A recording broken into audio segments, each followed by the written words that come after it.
ಎಲ್ಲರಿಗೂ ನಮಸ್ಕಾರ. ನಾನು ನಿಮ್ಮ ಮನಿಮಗ ದುರ್ಗಪ್ಪ ಕಂಬಳಿ ಮಾತಾಡ್ತಿರೋದು. ನಾವು ಚಿಕ್ಕ ವಯಸ್ಸಲ್ಲಿದ್ದ ಕುರಿ ಕಾಯ್ಕೊಂತ ಬಂದು ಆಮ್ಯಾಗ ನೆಕ್ಸ್ಟು ಕಮತ ಮಾಡ್ಬೇಕಂತ ನಾವು ಒಂದು 2 ಎತ್ತು ತಗೊಂಡು ಒಕ್ಕಲ್ತನ ಮಾಡೋಂಥ ಕಲಾವಿದರು. ಅದರಿಂದ ಭಜನೆ ಮಾಡೋರು ನೋಡಿ ಭಜನೆ ಮಾಡಿದ್ವಿ, ನಾಟಕ ಆಡ್ಕೊಂತ ಬರ್ತಾ ನಾವು ಏನೋ ಒಂದು ಯೂಟ್ಯೂಬ್ ಚಾನಲ್ ಮಾಡಿಕೊಂಡು ಕಿರುಚಿತ್ರಗಳನ್ನು ಮಾಡ್ತಿದ್ವಿ. ದೊಡ್ಡ ಸ್ಟೇಜಿನ ಮೇಲೆ ದೊಡ್ಡ ಹೀರೋಗಳು ಎಲ್ಲಿ ನೋಡ್ಬೇಕಂತ ದೊಡ್ಡ ಆಸೆ ಇಟ್ಕೊಂಡಿದ್ವಿ. ಆದರೆ ನಮ್ಮಂಥ ಬಡವರಿಗೆ ಅಂಥ ಆಸೆಯನ್ನು ನೆರವೇರ್ತಾ ಇದ್ವಿ.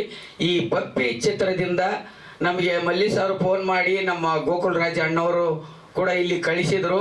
ಈ ಕಿರುಚಿತ್ರ ಈ ದೊಡ್ಡ ಸಿನಿಮಾಲಿಂದ ನಮಗೆ ಧ್ರುವ ಸರ್ಜಾ ಅಣ್ಣವ್ರದ್ದು ಆಶೀರ್ವಾದ ಸಿಕ್ತಿ. ಇಂಥ ದೊಡ್ಡ ಕಲಾವಿದರು ನಮ್ಗೆ ಆಶೀರ್ವಾದ ಮಾಡಿದ್ದಾರೆ ಅಂದರೆ ಇನ್ನು ಮುಂದೆ ನಮ್ಮ ಪಪ್ಪಿ ಸಿನಿಮಾ ಸಕ್ಸಸ್ ಆಗುತ್ತಂತ ನಾನು ಅನ್ಕೊಂಡಿರ್ತೀನಿ. ಯಾಕಂದ್ರೆ ಈ ಪಪ್ಪಿ ಟ್ರೈಲರ್ ಬಿಟ್ಟ ಮೇಲೆ ನನಗೆಲ್ಲರೂ ಫೋನ್ ಮಾಡಿ ಕೇಳ್ತಿದ್ರು. ನಮ್ಮ ಯೂಟ್ಯೂಬ್ ನೋಡುವಂಥ ಕಲಾವಿದರು ಮತ್ತು ಎಲ್ಲ ನಮ್ಮ ಅಭಿಮಾನಿಗಳ ದೇವ್ರುಗಳು ಕೂಡ ನನಗೆ ಕೇಳ್ತಿದ್ರು. ಅದೇ ನಾನು ಹೇಳ್ಬೇಕೇನಂದ್ರೆ ಈ ಮೇ 1ಕ್ಕೆ ನಮ್ಮ ಪಪ್ಪಿ ಸಿನಿಮಾ ಎಲ್ಲ ದೊಡ್ಡ ಸಿಟಿಯಲ್ಲಿ ರಿಲೀಸ್ ಆಗ್ತಾಯಿದೆ. ನೀವೆಲ್ಲರೂ ಥಿಯೇಟ್ರಿಗೆ ಬಂದು ನೋಡ್ರಿ. ಯಾಕಂದ್ರೆ ಅವಾಗ ಈ ನಮ್ಮ ಸಿನಿಮಾಕ್ಕೆ ಪ್ರೋತ್ಸಾಹ ಕೊಟ್ಟ ಮೇಲೆ ನಮ್ಮಂಥ ಬಡ ಕಲಾವಿದರು ಬೆಳೆಯೋಕ್ಕೆ ಸಾಧ್ಯ.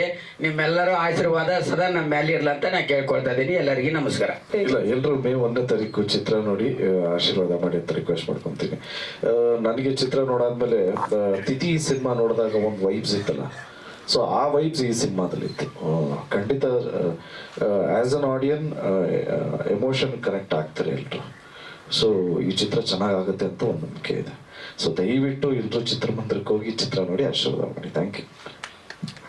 ಧನ್ಯವಾದಗಳು. ಆಯುಷ್ ಸರ್ ಹೇಳಿದ ಹಾಗೆ ಅವಾರ್ಡ್ ಸಿಗ್ಬೇಕು ಅನ್ನೋ ಪರ್ಪಸ್ಸಿಗೆ ಅವರು ಪ್ರಾರಂಭ ಮಾಡಿದಂತ